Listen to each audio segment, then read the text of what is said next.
बिस्मिल्लाहिर्रहमानिर्रहीम। अस्सलाम वालेकुम नादरीन, आप यूट्यूब चैनल देख रहे हैं। मैं इमरान खान हूँ। एक बड़ी ख़बर तो ये है कि पाकिस्तान तहरीक इंसाफ ने फ़ैसला किया कि इमरान खान साहब के ख़िलाफ़ गुज़िश्ता 2 दिनों के अंदर जो फ़ैसले आए, जिनमें एक तोशाखाना का और एक साइफ़र का है, ख़ास तौर पे उनकी अहलिया और उनके ख़िलाफ़ जो तोशाखाना का फ़ैसला आया है, उसके बाद उन्होंने ये एलामिया जारी किया कि फ़ौरी तौर पर इसके ख़िलाफ़ आला अदालत के अंदर अपील दायर की जाएगी। अब मैंने आपको पहले बताया कि इन दोनों केसेस के अंदर बहुत सारी गलतियाँ हैं और बहुत सारे लकूनाज हैं जो इनका ट्रायल हुआ है। बहुत सारी चीज़ें ऐसी हैं जो ट्रायल के अंदर होती हैं, यानी वहाँ पे फाइनल आर्गूमेंट नहीं होने दिए गए जो ज़रूरी होते हैं। 342 का बयान जो है वो इमरान खान साहब का रिकॉर्ड नहीं किया गया, बुशरा बीबी का और दूसरे केस में शाह महमूद कुरैशी का भी रिकॉर्ड नहीं हुआ। इमरान खान साहब के वकला को जरह का हक नहीं दिया गया और बेशुमार ऐसी चीज़ें हैं जो इन केसेस के अंदर मौजूद हैं। जब ये पूरी लिस्ट जाएगी आला अदलिया के सामने तो बहुत जल्दी ये दोनों केसेस हो जाएंगे फारिग।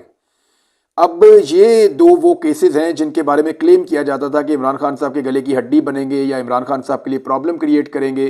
तो ये तो बड़े आराम से इमरान खान साहब की जान छूट जाएगी, क्योंकि जो केस ट्रायल कोर्ट जिसके अंदर जो सज़ा दे और वहाँ पे बहुत सारी कमियाँ अगर छूट जाएं तो फिर वो केस हमेशा के लिए कमज़ोर हो जाता है। अब यहाँ पे जितने भी कानूनी माहिरीन हैं उनको लगा ये तो इमरान खान साहब के ऊपर एक बहुत बड़ा एहसान किया गया है, या उन्हें लगा कि ये तो इमरान खान साहब के साथ बड़ी नेकी हो गई है कि जिस तरह के केस से उनको उसी तरह से भोंडे तरीके से वो केस चले और जिस उजलत में, जिस तूफ़ानी रफ्तार के साथ और जिस जल्दबाजी में ये सज़ाएँ सुनाई गई, ये इसी तरह फटाफट हवा में उड़ जाएंगे और आला अदलिया में ये ठहर नहीं पाएंगे। सिर्फ इंसाफ होने की देर है। तो ये तो फैसला कर दिया पाकिस्तान तहरीक इंसाफ ने।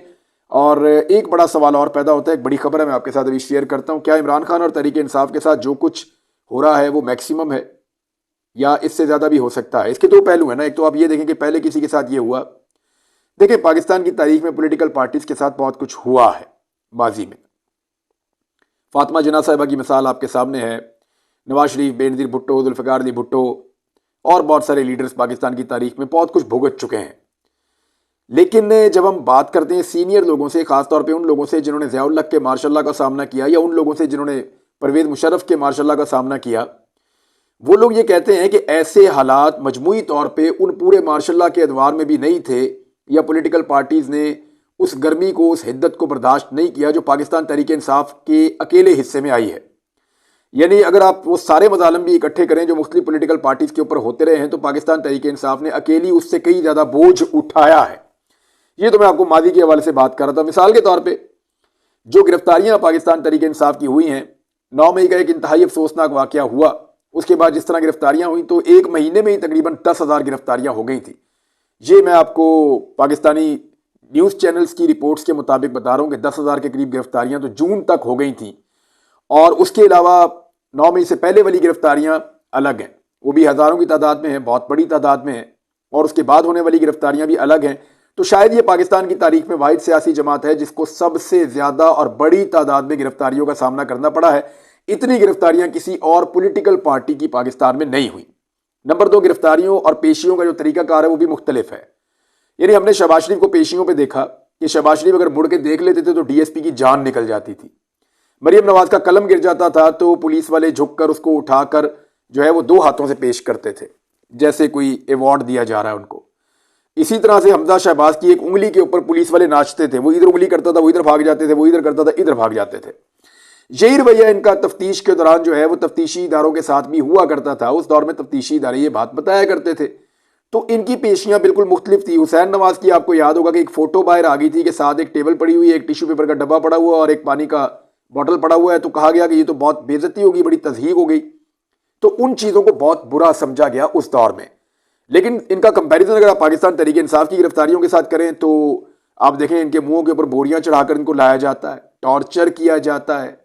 ये टॉर्चर भी जिस तरह का पाकिस्तान तहरीक इंसाफ के मुताबिक उनके लोगों के ऊपर हुआ, या जो हमने मीडिया में रिपोर्ट होते हुए देखा, या जो चीज़ें सामने आई सोशल मीडिया के जरिए से, उनके मुताबिक गिरफ्तारियों और पेशियों का तरीकाकार जो है उसमें ज़मीन आसमान का फ़र्क है। एक तरफ फूल फेंकने की इजाज़त दी जाती थी, दूसरी तरफ डंडों के साथ इस्तकबाल होता था। तो ये फ़र्क तो है। फिर गिरफ्तारियां डाले बगैर भी लोग हिरासत में रहे हैं। बहुत सारे लोग ऐसे हैं जिनको गिरफ्तार नहीं किया गया लेकिन वो हिरासत में रहे। कुछ लोग वापस आ गए, कुछ लोगों की बाद में गिरफ्तारियां जाहिर की गई। तो ऐसी सूरत हाल भी है। तशद्दुद के वाक़यात हैं, वो बार बार लोग बताते रहे हैं कि हमारे साथ तशद्दुद किया गया है। दूसरा, गाड़ियों को और कीमती घरेलू सामान को भी तोड़ा गया है। ये पहले ऐसा नहीं हुआ। यानी कारकुन गाड़ियां लेकर जाते थे, कारकुनों पे थोड़ा बहुत टॉर्चर धक्कम पेल हो जाती थी, लेकिन जिन गाड़ियों में बैठकर वो आते थे उन गाड़ियों को तोड़ा नहीं जाता था और इस लेवल पे कभी तोड़ फोड़ होती नहीं थी। लेकिन हमने यहाँ देखा कि सादा कपड़ों में लोग हों या पुलिस वाले हों, वो गाड़ियों के ऊपर हमलावर हो जाते हैं, गाड़ियों को तोड़ते हैं। तो ये चीज़ें हमने पहली दफ़ा हमजा शहबाज की वजारत आला में पंजाब के अंदर देखी, जब पंजाब पुलिस ने और दीगर कुछ लोगों ने गाड़ियाँ तोड़ना शुरू कर दी शहरियों की। तो ये मनाजिर देखने के बाद पहली दफ़ा हमने देखे थे, तो गाड़ियाँ तोड़ने का एक नया ट्रेंड हमने देखा, जो हमजा शहबाज ने, जो PMLN ने, पीपल्स पार्टी ने, दूसरी जमातों ने इस ट्रेंड का कभी सामना नहीं किया। उसके अलावा हमने देखा कि कीमती घरेलू सामान को भी तोड़ा फोड़ा गया। बहुत सारे घरों में हमने देखा छापे पड़े, हर चीज़ टूट फूट गई। औरतों और बच्चों पर जो टॉर्चर है या तशद्दुद है या सख्ती है, उसके मनाजिर हमने पहली दफ़ा देखे पाकिस्तान में। चादर और चारदीवारी का तकद्दुस पामाल इस बड़े पैमाने के ऊपर, ये भी हमने पहले नहीं देखा था। फिर इसमें जो 9 मई का एक इंतहाई अफसोसनाक सानिया है वो भी हुआ, ये चीज़ें भी हमने पहले नहीं देखी थी। और जिन लोगों से पार्टी छुड़वाई गई वो लोग जब ऑफ द रिकॉर्ड बात करते हैं तो वो बातें कुछ और भी बता रहे होते हैं और बहुत सारी ऐसी इंफॉर्मेशन बताते हैं जिसको सुनने के बाद जो है वो हैरत होती है। फिर कागजात छीनते हुए हमने देखा PMLN से, पीपल्स पार्टी से, मौलाना फजलुर रहमान से, ANP से, बाकी जमातों से, MKM से कभी कागजात नहीं छीने गए। फिर कागजात जिस बड़े पैमाने पर मुस्तरद हुए ये भी हमने आज तक कभी नहीं देखा किसी भी पार्टी के। तोशा खाना और साइफर केस में इमरान खान साहब को जिस तरह सजा हुई, जिस तरह ये केस चले और जिस तरह ये ट्रायल हुए, और ट्रायल जेल के अंदर, नवाज शरीफ को जेल में ट्रायल नहीं हुआ, वो जेल से निकालकर उनको अदालत में लाया जाता था, लेकिन इमरान खान को जेल से निकालकर अदालत में नहीं लाया जा रहा। उसकी दो वजूहात हैं। एक तो ये ज्यादा सख्ती है, नवाज शरीफ ने इस सख्ती का सामना नहीं किया। इमरान खान के लिए कानून का शिकंजा और इमरान खान के लिए निज़ाम की सख्ती वो ज्यादा है as compare to Nawaz Sharif. दूसरा, नवाज शरीफ साहब की मकबूलियत उतनी नहीं थी। अगर वो अदालत आते थे 100, 200, 300 आदमी या कहीं से अगर वो लोगों को बुला लेते थे तो थोड़े बहुत लोग आके फूल शूल फेंक के या दूर से नारे लगा के भाग जाते थे। इमरान खान के मामले में ये रिस्क इसलिए नहीं लिया जाता कि अगर इमरान खान को अदालत में लाने का अनाउंस किया गया तो शहरों के शहर बाहर आ जाते हैं, और अगर इतनी बड़ी तादाद में लोग बाहर आ जाते हैं तो अमन व अमान का मसला बन जाता है। लिहाजा इस वजह से भी इमरान खान साहब की मकबूलियत को देखते हुए उनको अदालत में लाना मुश्किल है। उनका जेल ट्रायल हो रहा है और ये ट्रायल इससे पहले बड़ी सियासी जमातों के लीडर्स ने इस तरह नहीं भुगता। फिर जलसे और जुलूसों पर मुकम्मल पाबंदी है। एक ही शहर में PMLN जलसा करती है, पीपल्स पार्टी जलसा करती है, उनके बैनर पोस्टर लगते हैं, लेकिन पाकिस्तान तहरीक इंसाफ ना जलसा कर सकती है, ना जुलूस कर सकती है, ना रैली कर सकती है, ना बैनर लगा सकती है, ना पोस्टर लगा सकती है। वो जब भी इजाजत मांगते हैं उनको मना कर दिया जाता है। और जहां पे भी पाकिस्तान तहरीक इंसाफ कोई एक्टिविटी अनाउंस करती है तो फौरी तौर पर दफा 144 का नफाज भी कर दिया जाता है और फिर गिरफ्तारियां भी होती हैं। फिर पहली मरतबा जो टिकट होल्डर हैं, यानी जो इलेक्शन लड़ रहे हैं, उनके ऊपर छापे मारे जा रहे हैं, उनकी गिरफ्तारियां की जा रही हैं। ये भी एक नई चीज है। आज तक पाकिस्तान तहरीक इंसाफ और पीपल्स पार्टी और PMLN जो हैं, इन जमातों के इंतखाबी निशान इनके पास रहे हैं, यानी इनके पास एक इंतखाबी निशान मौजूद रहा जिसके ऊपर इन्होंने हमेशा इलेक्शन लड़ा है। लेकिन इस मरतबा इंतखाबी निशान भी इमरान खान साहब की पार्टी से लिया गया।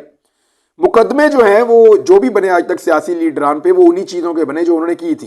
यानी जुल्फ़िकार अली भुट्टो को अगर फांसी भी हुई तो एक ही मुकदमा था और उस मुकदमे का एक ताल्लुक तो बनता था जुल्फ़िकार अली भुट्टो से, गो के फांसी की सजा बिल्कुल गलत हुई थी, वो गैर कानूनी थी, गैर आईनी थी, उसके ऊपर पूरा सिस्टम आज तक शर्मिंदा है। हो सकता है सिस्टम कल भी शर्मिंदा हो जो आज कर रहा है, लेकिन जुल्फ़िकार अली भुट्टो के ऊपर मुकदमा बना था। इधर इमरान खान साहब के ऊपर जो मुकदमे बने हैं उनकी तादाद 150 के करीब है मुबैना तौर पर। दूसरी जानिब जो नवाज शरीफ साहब हैं, उनके अपने वही मुकदमे थे जिसका उनको सामना करना था उनके फैमिली के, और आज तक वो उन सवालों के जवाब नहीं दे सके जो सवालात उनके हवाले से उठाए गए थे। टेक्निकल बुनियादों पे उन्होंने अपने आप को निकाला है।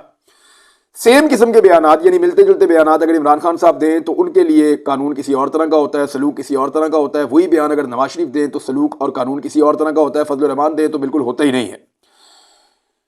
मरियम नवाज और नवाज शरीफ साहब, खासतौर पर मरियम नवाज ने अभी एक डिमांड किया है कि पाकिस्तान तहरीक इंसाफ से वो सलूक किया जाए जो दहशतगर्दों के साथ किया जाता है। तो ये तो बात सच है कि दहशत ज़्यादा तो हैं नवाज शरीफ साहब, मरियम नवाज, फजलुर रहमान साहब, बाकी पार्टियां इमरान खान से दहशत ज़्यादा तो हैं, क्योंकि उनकी मकबूलियत ज़्यादा है, उनके पीछे लोग ज़्यादा आते हैं। अगर इलेक्शन फेयर एंड फ्री होते हैं तो वो जीत भी जाएंगे इलेक्शन। तो ऐसी सूरत में दहशत फैल जाना ये बड़ा कॉमन फैक्टर है। लेकिन क्या पाकिस्तानियों की बड़ी तादाद इस जमात को दहशतगर्द समझती है? ये तो फेयर एंड फ्री इलेक्शन हो तो तब आपको पता चलेगा। एक और दहशतगर्द करार देने या कलदम करार देने के हवाले से एक बड़ी चीज हो रही है। डेवलपमेंट किसी वक्त भी आ सकती है, मैं आपके साथ शेयर कर देता हूं। उसका रीजन भी बहुत मुमकिन है क्योंकि ये एक तजवीज़ है इसके ऊपर अभी इस वक्त गौर किया जा रहा है, बहुत मुमकिन है कि इसको लाया जाए। लेकिन अडयाला के अंदर एक नया ट्रायल शुरू किया जाएगा और जो ट्रायल शुरू किया जाएगा वो होगा 9 मई के हवाले से, और उसमें बहुत बड़ी तादाद में जो है वो पाकिस्तान तहरीक इंसाफ के जो मुल्जिमान हैं, 367 मुल्जिमान को तलब किया गया अडयाला जेल में, और वहां पे सिक्योरिटी को बहुत टाइट कर दिया गया है, और यहां पे 9 मई के हवाले से अब ट्रायल किया जाएगा।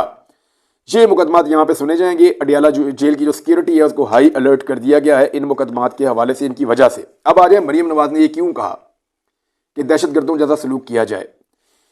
जो मेरे पास इंफॉर्मेशन आई उसके मुताबिक यह है कि वफाकी हुकूमत और इलेक्शन कमीशन मुबैना तौर पर इस बात के ऊपर गौर कर रहे हैं कि पाकिस्तान तहरीक इंसाफ को कलअदम करार दे दिया जाए फौरी तौर पर, और फिर यह मामला सुप्रीम कोर्ट ऑफ पाकिस्तान के पास भेज दिया जाए। देखिए, कलअदम करार देने का बाकायदा एक कानून मौजूद है, उसका एक तरीकाकार है पाकिस्तान के कानून में, और उसमें दिन लगते हैं, यानी 2-3 हफ्ते का ये प्रोसीजर है, ये फौरी तौर पे हो नहीं सकता। हाँ, लेकिन ये किया जा सकता है, जिसके ऊपर गौर हो रहा है कि वफाकी हुकूमत और इलेक्शन कमीशन मिलकर पाकिस्तान तहरीक इंसाफ को कलअदम करार दें, और ये मौका बन जाता अगर लोग इश्तियाल में आ जाते इमरान खान साहब को सजाएं मिलने की सूरत में। तो केसेस में इमरान खान साहब को सजाएं हुई हैं, केसेस का सरपाऊं तो अभी नजर नहीं आ रहा, लेकिन देखने आने वाले दिनों में डिटेल्ड जजमेंट्स आएंगी तो उसकी बुनियाद के ऊपर फिर अपीलें भी हो जाएंगी। लेकिन अगर इश्तियाल आता पब्लिक के अंदर तो हो सकता है ज्यादा आसानी से यह काम किया जा सकता है, जिसके बारे में मैं बात कर रहा हूं। पाकिस्तान तहरीक इंसाफ को कलअदम करार देकर फिर मामला सुप्रीम कोर्ट ऑफ पाकिस्तान को रेफर किया जाएगा, और सिक्योरिटी के नाम के ऊपर पाकिस्तान तहरीक इंसाफ के तमाम कैंप्स जितने भी इलेक्शन वाले दिन लगाए जाए उनको उखाड़ दिया जाए, जितनी मर्जी कार्रवाई की जाए, जिसको मर्जी धर लिया जाए, जहां मर्जी लाठीचार्ज लोगों को रोका जाए, और सिर्फ ये कहा जाए कि जनाब ये इसलिए हो रहा है कि ये कलअदम जमात है, इसको इजाजत नहीं दी जा सकती कि ये खुलेआम पब्लिक के अंदर आकर एक्टिविटीज करे।